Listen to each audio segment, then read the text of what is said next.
A gente conversa agora com Bernardo Sixu, que é CEO da Dominium Consultoria. Bom dia, Bernardo. Obrigado por estar aqui com a gente no CNN Money. Qual a tua primeira leitura a quente de todos esses vetos? É um texto absolutamente importantíssimo para o setor elétrico. O que dá para analisar diante do que a gente conheceu no Diário Oficial de hoje? Bom dia. Bom dia, Naka. Bom dia a você, a todos que nos escutam no CNN Money. Obrigado pela oportunidade. Realmente hoje é um dia muito importante para o setor elétrico, que teve aprovada uma lei esperada há bastante tempo, que moderniza o marco regulatório do setor. Essa é uma discussão, Naka, que começou há muitos anos, mas na sua história mais recente, nós podemos dizer que em maio, com a edição da medida provisória 1300, que trazia a discussão da tarifa social, de abertura de mercado, de equilíbrio setorial, e que acabou que vários temas dessa discussão da 1300 derivaram para a medida provisória 1304, que agora, então sancionada, se transforma na Lei 15.269. Para se ter uma noção da importância deste novo marco, em 2003 nós tivemos o novo marco do setor elétrico. À época, tivemos a famosa Lei 10.848, que tinha 33 artigos.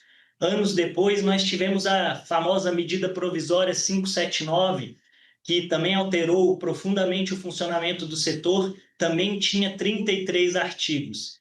Essa lei sancionada hoje, assinada ontem e sancionada realmente aos 48 ou 58 do segundo tempo, ela tem 24 artigos e, de fato, promove algumas mudanças muito importantes. Mudanças essas que vão chegar realmente ao consumidor final, seja na escolha, seja nos custos, seja no equilíbrio, e mudam aí profundamente o setor elétrico nos próximos anos. Bernardo, sobre a conta e o endereçamento ou o encaminhamento deste problema absolutamente latente, que é o curtailment hoje na rede elétrica brasileira. Que te parece este veto do vice-presidente Geraldo Alckmin e como a legislação encaminha este problema? Há muita crítica sobre uma eventual falta de ação do poder público em tentar endereçar esse assunto.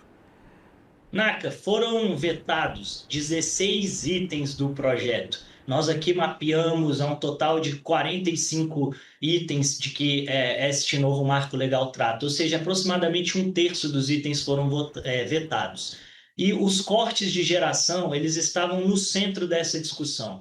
Era, de fato, uma das discussões mais quentes. E ela tinha uma razão. Os cortes não vieram nem na medida provisória 1300, tampouco na medida provisória 1304. Ele passou a ser tratado nas discussões da 1304, na relatoria do senador Eduardo Braga, que na comissão especial incluiu uma regra de ressarcimento. Eu gosto de brincar que era uma regra à luz mais, uma redação mais à luz do consumidor. E ela não endereçava plenamente o que os geradores entendiam que precisava ser endereçado.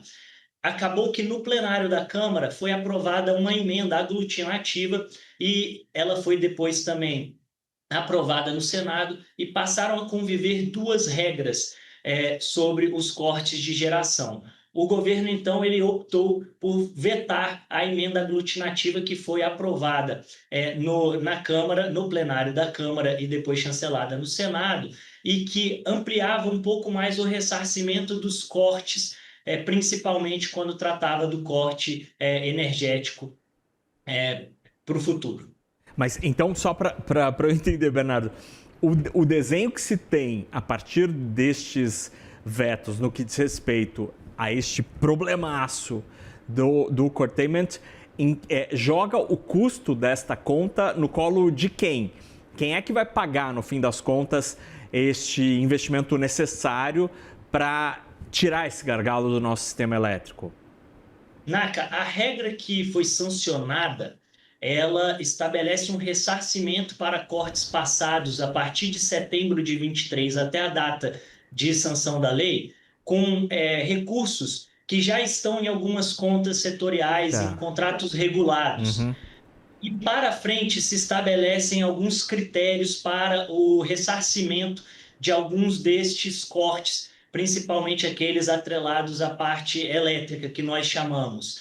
Ontem, o ministro Alexandre Silveira, ao ser questionado sobre os vetos, apontou que o governo deve trabalhar, sim, alguma solução pensando naquilo que os geradores defendem e que seria importante endereçar também da parte de outros cortes que acabaram sendo vetados pelo governo. Então, Bernardo, só para encerrar esse assunto curtailment, dá para dizer que tivemos lá as duas medidas provisórias, viraram lei e agora já com os vetos, e que apesar de toda essa tramitação, de fato, na prática, não temos ainda uma decisão sobre como o nosso sistema elétrico arcará com esta conta para resolver este problema.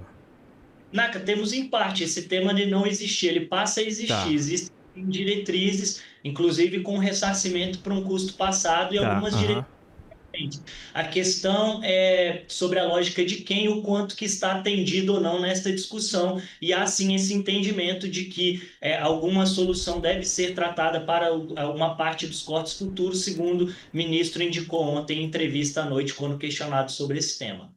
O ministro Alexandre Silveira concedeu ontem à noite entrevista ao Roda Viva da TV Cultura. Bernardo, sobre um ponto que me parece bem curioso, é o valor de referência do petróleo. Existia aquela discussão toda sobre qual referência utilizar, e o governo tomou, então, uma decisão. Não vai ser mais... o cálculo não seria baseado na ANP, iria para o padrão internacional, né, das cotações internacionais. A solução dada a este tema, te parece adequada? De fato, aquele argumento do governo de que poderia afugentar investimentos da Petrobras é algo que parecia concreto? Olha, Naka, essa é uma discussão complexa e que nós sabemos dividiu, inclusive, pastas dentro da esplanada. Os vetos, Naka, eles foram analisados por diversos ministérios. Uhum. Esse, em específico, ele tem o veto ouvido do planejamento, por exemplo. Ele foi ouvido nessa questão dos preços de referência dos royalties. E ele trata justamente de um embate muito grande entre a discussão da arrecadação, a discussão do preço que se cobra e do que pode ser arrecadado versus os investimentos. E aí estamos falando principalmente dos investimentos também da Petrobras. Então, o próprio governo ele se viu dividido nessa temática e ele acabou optando nesse lado e aí isso está explícito nas razões do veto, por buscar preservar os investimentos que, na visão deles, poderiam ser afetados por essa nova métrica do preço de referência com base em preços de mercado. Essa discussão é interessante porque, além do impacto nos planos das petroleiras, né, do setor de óleo e gás, também há um impacto muito grande fiscal, né, para o governo na sua capacidade ou não de arrecadar. O modelo que prevalece depois destes vetos fica melhor para quem? Será que é melhor para o governo ou é melhor para quem está olhando para o nosso mercado, para o nosso grande oceano ali de possibilidades no pré-sal?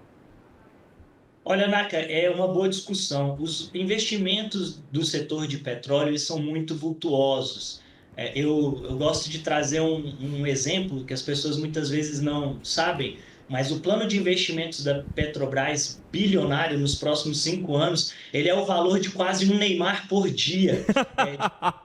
É um valor assim, são valores estratosféricos. É que o menino Ney tá valendo menos agora, né? Então... É verdade, eu digo o preço do que ele foi na última compra.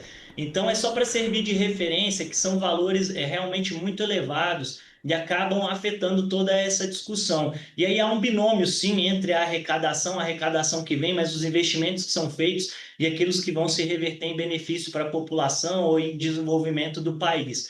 Nesse caso, realmente era uma bola dividida e acabou, nesse caso, prevalecendo essa visão mais para o lado dos investimentos do governo. E Bernardo, você que está nesse mercado há tanto tempo, a Domínio que tem um conhecimento tão vasto nessa discussão sobre custo de energia, impacto em custo para as empresas, para os consumidores. É muito interessante ver as discussões sobre tudo isso e como, às vezes, as estimativas são divergentes. Às vezes, consumidores falam assim, as entidades dos consumidores, não, o custo vai ser de tantos bilhões de reais. E aí o pessoal da geração diz, não, essa conta está superestimada, não vai ser tudo isso. Por que há tanta divergência em impacto financeiro das medidas, que às vezes são absolutamente técnicas e o pessoal em casa às vezes tem dificuldade de entender a tecnicidade de tantas medidas, né, adotadas no setor de energia? Mas por que as estimativas sobre custo destas decisões às vezes são tão díspares, Bernardo?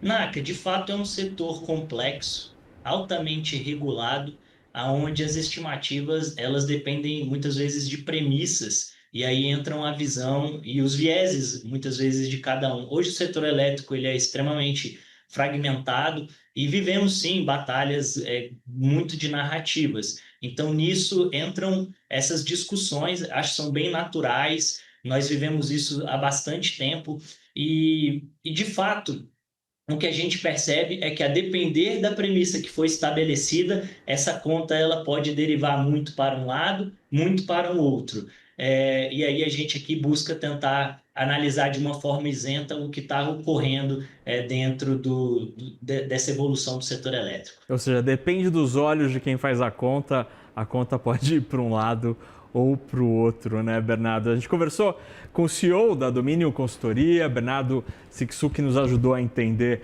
um pouco como fica o setor de energia brasileiro depois dos vetos que saíram hoje no Diário Oficial. Bernardo, muitíssimo obrigado pela conversa. Boa terça-feira. Obrigado, Naka. Estamos à disposição. Obrigado pela oportunidade. Tchau a todos.